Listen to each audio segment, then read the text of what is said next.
Bismillahirrahmanirrahim. Assalamualaikum warahmatullahi wabarakatuh. Sebelumnya mohon maaf telah mengganggu waktunya Pak. Terlebih dahulu izinkan saya untuk memperkenalkan diri. Nama saya Lucia Ismawati, mahasiswi semester 5 program studi pendidikan bahasa Inggris dari Universitas Islam Negeri Sunan Gunung Jati Bandung. Tujuan saya menghubungi Bapak adalah untuk melakukan interview yang akan membahas tentang hal-hal yang berkaitan dengan penyusunan rencana pelaksanaan pembelajaran atau RPP untuk memenuhi tugas ujian akhir semester dalam mata kuliah Instructional Planning. Sebelumnya terima kasih banyak telah berkenan meluangkan waktu untuk menjadi narasumber saya kali ini. Semoga Bapak senantiasa diberi kesehatan dan juga kelancaran dalam menjalankan aktivitas sehari-hari. Amin. Baik, sebelum kita mulai, silakan Bapak memperkenalkan diri terlebih dahulu. Waalaikumsalam warahmatullahi wabarakatuh. Baik, saya akan memperkenalkan diri. Nama saya Marsadi SPD. Saya lahir di Bekasi tanggal 14 Februari 1986. Saat ini saya tinggal di Kampung Lemah Abang, RT 02, RW 06, Desa Karangmukti, Kecamatan Karangbahagia, Kabupaten Bekasi.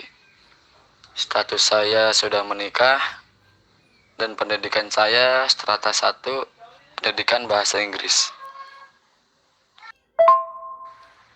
Baik, terima kasih banyak Pak sudah bersedia untuk memperkenalkan diri. Selanjutnya, kita masuk ke sesi tanya jawab. Pertanyaan yang pertama adalah, sudah berapa lamakah Bapak mengajar mata pelajaran bahasa Inggris di Yayasan Perguruan Islam Az-Zahiriyah? Apakah Bapak juga mengajar di sekolah lain? Saya mengajar di Yayasan Perguruan Islam Az-Zahiriyah sudah 9 tahun lamanya, tepatnya di SMA dan SMK-nya. Dan selain di Yayasan Perguruan Islam Az-Zahiriyah, saya juga mengajar di MTS Miftahul Islam yang beralamat di Kampung Lemah Abang. Baik, selanjutnya, apakah Bapak selalu membuat RPP sebelum mengajar? Oh, tentu. Sebelum mengajar, penting rasanya untuk merencanakan pembelajaran itu sendiri. Mulai dari materi, tujuan, alokasi waktu, dan lain sebagainya. Oh, berarti RPP itu adalah komponen penting ya Pak yang harus dibuat oleh guru sebagai rancangan akan seperti apa nanti proses pembelajaran itu berlangsung. Baik, selanjutnya menurut Bapak, apakah RPP itu penting untuk menunjang keberhasilan dari proses pembelajaran? Saya rasa sangat penting, karena jika tidak ada RPP, akan sangat berpengaruh pada pembelajaran itu sendiri. Ya, karena RPP merupakan dasar pegangan guru. Oh, berarti RPP itu bisa dibilang sebagai pedoman guru ya Pak dalam mengajar. Baik, selanjutnya dalam penyusunan RPP, apakah Bapak memodifikasi yang sudah ada atau benar-benar menyusunnya sendiri? Untuk pembuatan RPP, saya kombinasikan dengan yang sudah ada dari Dinas Pendidikan, dan kemudian saya modifikasi sendiri.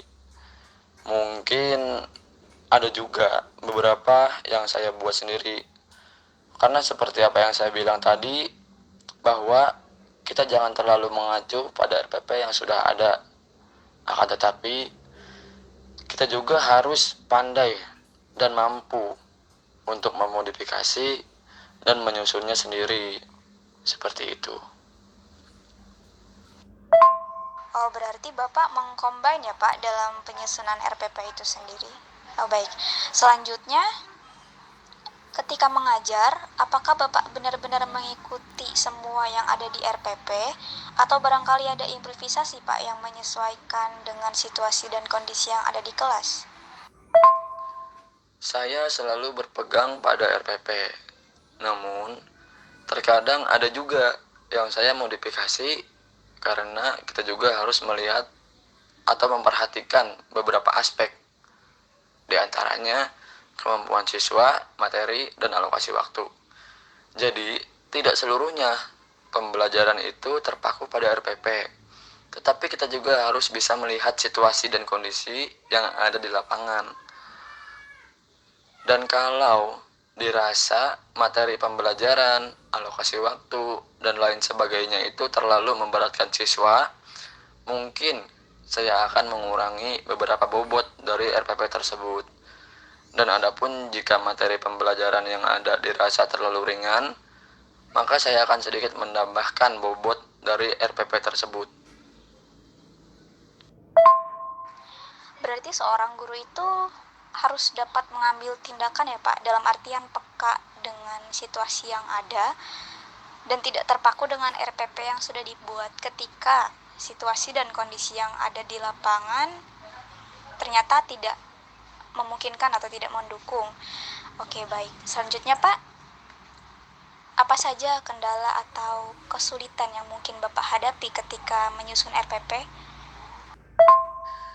Untuk kendala yang paling banyak dihadapi diantaranya yang pertama adalah siswa. Dalam menyusun RPP, kita juga harus memikirkan kemampuan siswa itu sendiri. Karena mungkin saja kemampuan siswa di kelas itu tidak merata atau berbeda-beda. Bisa dikatakan seperti itu. Dan kemudian yang selanjutnya adalah materi. Terkadang materi itu sendiri dianggap terlalu sulit atau terlalu mudah. Karena terkadang materi yang ada di RPP dengan materi yang ada di buku itu tidak sesuai. Maka dari itu, saya selalu berusaha untuk menyesuaikan antara kemampuan siswa dengan materi yang disampaikan. Materi yang disampaikan juga jangan terlalu mudah atau terlalu sulit. Jika terlalu mudah, maka siswa tidak merasa tertantang selama proses pembelajaran berlangsung. Pun jika terlalu sulit, yang ada siswa malah merasa terbebani selama proses pembelajaran berlangsung. Seperti itu. Berarti kendala yang sering Bapak hadapi dalam penyusunan RPP itu adalah sumber daya manusianya ya Pak, yaitu siswanya yang mungkin kemampuannya itu berbeda-beda atau tidak merata, dan juga materi yang tidak sesuai antara yang ada di RPP dan yang ada di buku. Baik, pertanyaan terakhir Pak, apakah ada saran yang ingin Bapak sampaikan kepada rekan-rekan berkaitan dengan hal penyusunan RPP? Saran saya untuk rekan-rekan yang nanti akan menyusun RPP, kita jangan terlalu fokus pada apa yang ada di RPP. Tetapi, kita juga harus bisa melihat situasi dan kondisi yang ada di sekitar kita, khususnya di sekolah tempat kita mengajar. Dan hal yang paling penting adalah kita harus bisa menyesuaikan antara kondisi siswa, materi, dan juga kondisi sekolah. Kita juga harus bisa memodifikasi RPP tersebut karena hasilnya akan berpengaruh pada penilaian, tujuan, dan juga hasil. Jika RPP mungkin dirasa terlalu sulit, kita harus bisa memodifikasi dan mempermudah siswa dalam belajar dan juga kita dalam mengajar. Seperti itu. Berarti poin utamanya adalah kita jangan terlalu terpaku ya Pak dengan RPP yang ada, tapi kita harus lebih terbuka, lebih peka lagi dengan kondisi siswa, materi yang ada, dan juga kondisi sekolah tempat kita mengajar. Baik, alhamdulillah semua pertanyaan telah terjawab. Terima kasih banyak Pak atas informasi yang sangat bermanfaat ini. Semoga senantiasa Allah permudah dan lancarkan segala urusannya, dan sukses selalu Pak dalam pekerjaannya. Mungkin saya cukupkan sampai di sini. Sekali lagi terima kasih dan mohon maaf Pak telah mengganggu waktunya. Saya akhiri, wassalamualaikum warahmatullahi wabarakatuh. Iya, terima kasih juga atas kesempatannya. Senang bisa membantu. Dan mohon maaf karena masih terdapat banyak kekurangan. Semoga Allah senantiasa memberikan kita kelancaran dalam segala urusan kita. Terima kasih. Waalaikumsalam warahmatullahi wabarakatuh.